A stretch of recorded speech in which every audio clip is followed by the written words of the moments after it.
ndagira ngo rero uhagarare mu isezerano kandi uririndire. Aho turi hose duhura na byinshi bitandukanye, ariko ikibasha gutuma tubasha kunesha ni amasezerano dufitanye n'Imana.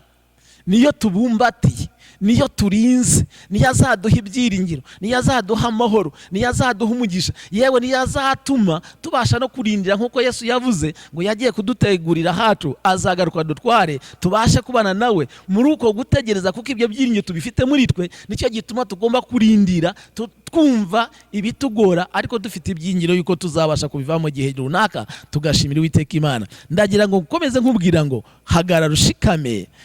Birashoboka neza yuko ibyo twifuza muri iyi si tutari twabibona. Shima Imana yuko uyu munsi duhagaze tugiye kuvuga ijambo ry'Imana. Amazina yanjye nitwa Pastor MUDAHUNGA Evariste, abandi umushumba w'itorero rya Apostles and Prophets Church of Christ Jesus Nyaruhire, rikorera murenge wa Rwimiyaga, akarere ka Nyagatare, intara y'Iburasirazuba. Tugiye rero kuvuga ijambo ry'Imana. Umutwe w'ijambo rabuvuga gutegereza isezerano cyangwa se gutegereza amasezerano. Reka dusenge. Data mwiza, mu izina rya Yesu Kristo, Uwiteka Imana yacu, twongeye kugushima umwanya nk'uyu. Tugushimiye yuko tugiye kuvuga ijambo ryawe. Nakiriye umwuka wera w'Imana kugira ngo amanukire kubana natwe, adushoboze kugira ngo tuvuge ijambo ryabasha kugira umumaro abantu bose baryumvise, kuko tuzi neza yuko ijambo ari rizima kandi rifite imbaraga. Ijambo rirabohora, ijambo rirakiza. Mwami Yesu rero turakwakira kugira ngo ubashe guhagarara natwe muri uyu mwanya, kugira ngo dushobozwe kuvuga ijambo ryawe nk'uko bikwiye. Urakoze, niyo mpamvu tubisabye tubyizeye mu izina ry'umucunguzi wacu Yesu dusenze, amen. Ngira ngo nk'uko nari maze kubabwira yuko tugiye kuvuga ku ijambo ry'Imana rivuga ngo gutegereza amasezerano. Amasezerano y'ikintu gikorwa hagati y'abantu babiri cyangwa benshi, byaba mu magambo nangwa se mu nyandiko, ariko kigamije kugira ngo umuntu ukorewe ayo masezerano yizere yuko ari ukuri. Kubw'ibyo rero Bibiliya ikubiyemo amasezerano menshi. Duhereye mu gitabo cy'Itangiriro kugeza mu gitabo cy'Ibyahishuwe, dusanga hari amasezerano menshi Uwiteka Imana yahaye abantu kugira ngo bakomeze kuyizera yuko izabasha kubana nabo. Ariko iyo tugenda muri uru rugendo duhura na byinshi bitandukanye bibasha gushaka kudukura muri aya masezerano. Nayo mpamvu tubona igihugu ko bwa Isirayeli bwavaga mu gihugu cy'Egiputa, Imana yari yabahaye isezerano rituma babasha kugera mu gihugu cy'i Kanani. Ariko Bibiliya itubwira neza yuko mu rugendo bagendaga bahuye na byinshi byagiye bibacyarenginga, ariko bituma noneho batabasha kugera aho bari basezeranyijwe. Bake muri bo ndetse babiri aribo babashe kugera mu gihugu cy'i Kanani. Isezerano rero ni ukurinda isezerano karigumamo. Nubwo wahura n'ibintu byinshi bitandukanye, ntago bikwiye kugukura muri iyo sezerano, kuko iyo yasezeranije iba ari yo kwizerwa. Ndagira ngo rero dusome icyanditswe turibone mu gitabo cy'Abami ba kabiri, ibice 6 duhereye ku murongo waho wa 33. Haratubwira ngo nuko akivugana nabo, intumwa iraza imugeraho, iramubwira iti, umwami arantumye ngo ko ibi byago byaturutse ku Uwiteka, uracyamwiringiriye iki? Kandi iki ni ikibazo ubwoko bw'Isirayeli bwari maze guhura nabwo mu gihe umwami w'Abasiri yari amaze kubatera. Bibiliya itubwira neza yuko bari bamaze kugotwa, babagotera i Samariya, noneho inzara irabica, batangira kurya abana babo. Umwami wa Isirayeli amaze kubona ibyabaye mu gihugu cye, byabaye ngombwa yuko anamuka mu masezerano Uwiteka Imana yari yayabahaye. Bituma abasha kutuma kuri Elisa umugaragu w'Imana yuko atagifite impamvu yo kwiringira Uwiteka Imana, kuko ibyago bari bahuye nabyo byari biturutse ku Uwiteka Imana. Ndashima Imana rero kubw'umugaragu w'Imana Elisa, nubwo yari ahuye n'akaga nk'uko abandi bari bahuye nako, nubwo yari ahuye n'inzara nk'uko n'abandi bahuye nayo, nubwo yari ari mu kaga gakomye katuma abasha gupfa agafana n'abandi, ariko kuko yari azi Imana yari yiringiye, byabaye ngombwa yuko akomeza kurindira amasezerano Uwiteka Imana kugira ngo ibashe kugira icyo ikora ku buzima bwe. ndetse no ku buzima bw'abantu bose bari bari aho ngaho. Bibiliya itubwira neza yuko amaze kumva umwami wa Isiraheli aravuze ngo ese ibi byago ko biturutse ku Uwiteka Imana uracyamwiringiye iki? Nicyo gituma tubona Elisa icyo cyo ntago kigize kimuca intege ngo kimukure amasezerano y'Imana, ahubwo byatumye yongera guhishurirwa, ahubwo ahamya ko Uwiteka Imana umunsi w'ejo bazabasha kubona igitangazo Uwiteka Imana yakoze. Ndagira ngo rero nkubwire mwene data, Imana yagukunze kandi ikagutoranya ikagukora aho wari uri, ikakuzana muri urugendo rujya mu bwami bw'Imana. Hari amasezerano Uwiteka Imana kandi yaduhaye, kandi ayo masezerano Uwiteka Imana iri nyuma yayo kugira ngo izayasohoze. Ijambo ry'Imana riratubwira ngo Kristo ajya kujya mu ijuru yaravuze ngo ngiye kubategurira ahanyu kugira ngo aho ndi nzabashe kubana nayo. Kristo rero abasha kuba natwe inaha ngaha, yabashe kuba kuri iyi si avuga ubutumwa bwiza, abantu baramwizera baranamukurikira, ndetse akora imirimo ikomeye kandi itangaje, abizeza byinshi. Nicyo cyatumye avuga ngo ndagiye ariko ngiye kubategurira ahanyu, nzagaruka mbajyane. Abahagaze muri urwo rugendo bagenda bafite ibyiringiro byo gutegereza ryasiza ko Kristo naza azabatwara. Bibiliya rero tubwiye neza yuko Abisirayeli bamaze guhura n'ibyago bikomeye, batangiye gutakaza ibyiringiro bari bafite, batangira kuva amasezerano. Bavuye amasezerano, ariko umugabo w'Imana witwa Elisa arahagarara ashikama, asanga afite impamvu yatuma akomeza kugenda yiringira Imana. Nshuti muvandimwe, ndagira nkubwire, iri ni ijwi Elisa yari yumvise, ariko riturutse ku mwami wari umuyobora mu icyo gihugu cya Isirayeli. Sinzi rero uyu munsi wa none wowe wijwi ufite uyu munsi ririmo kukubwira, ahari aho birashoboka yuko ari ijwi ryabuze school fees, ahari aho birashoboka yuko ari ijwi ry'ukubera yuko ushonje udafite ibyo kurya, ahari aho birashoboka yuko ari ijwi ry'indwara yanze gukira ririmo kukongorera. Ariko iryo jwi ryose uko ryanakubwira, ndagira ngo nkwibutse neza yuko hari isezerano, ariko uko dukomeza kugenda duhagarara mu isandu y'Uwiteka Imana ntago tubasha kunanirwa. Ariko ababashe kumvira amajwi yandi ari ku ruhande byatumye abakura muri uru rugendo. Ndagira ngo rero nkubwire mwene data urimo kunyumva uyu munsi wa none kandi wumva ijambo ry'Imana, ndakwibutsa neza ko Uwiteka Imana yatanze amasezerano menshi, kandi Imana yacu iri nyuma y'ayo masezerano.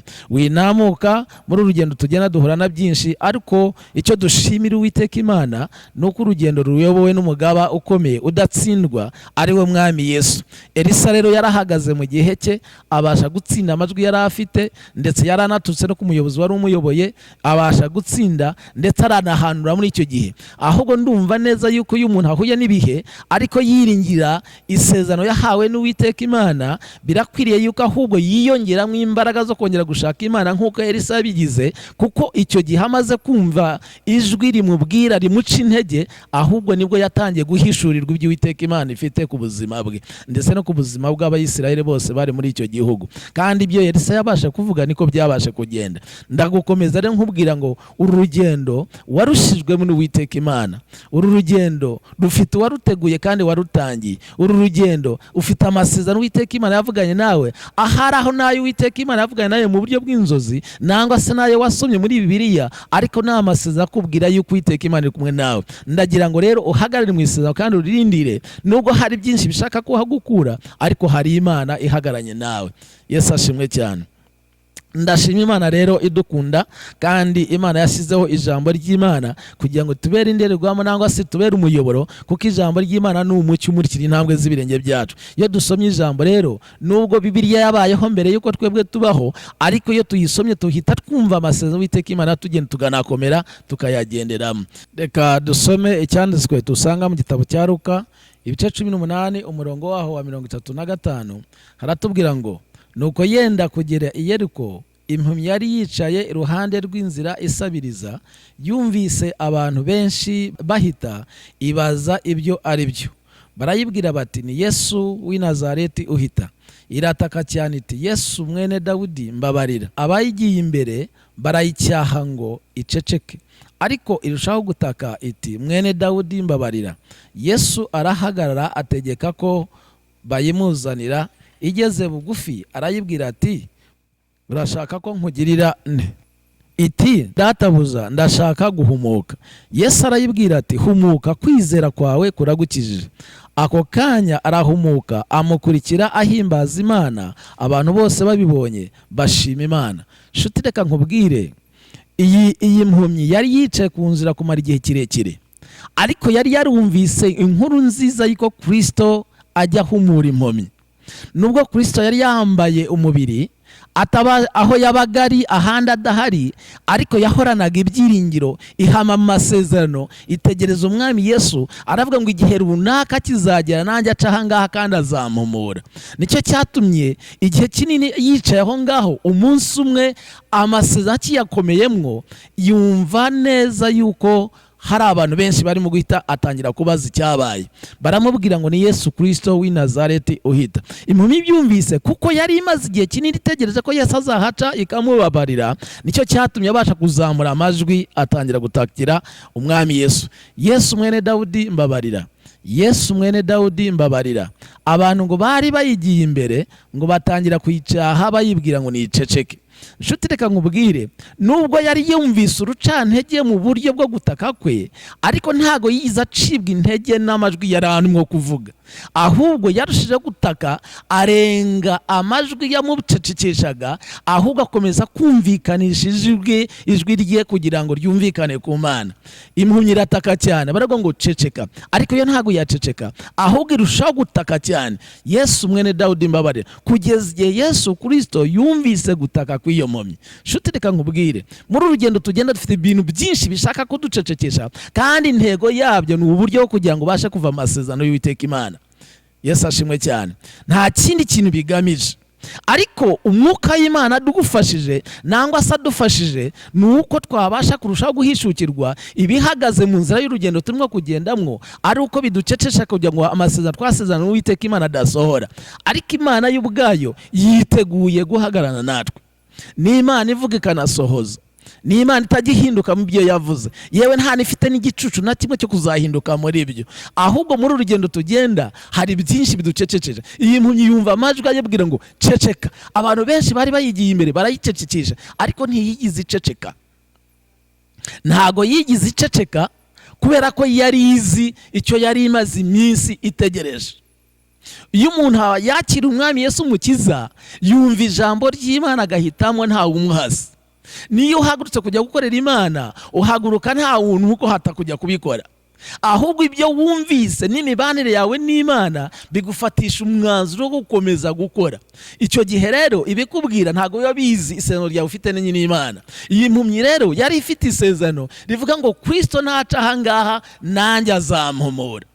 Nshuti, arasakuza cyane, ariko ngo ijwi ry'impumyi Yesu Kristo araryumva. Iyo umuntu ahagaze mu isezerano, ijwi rye rijya ryumvikana imbere y'Uwiteka Imana.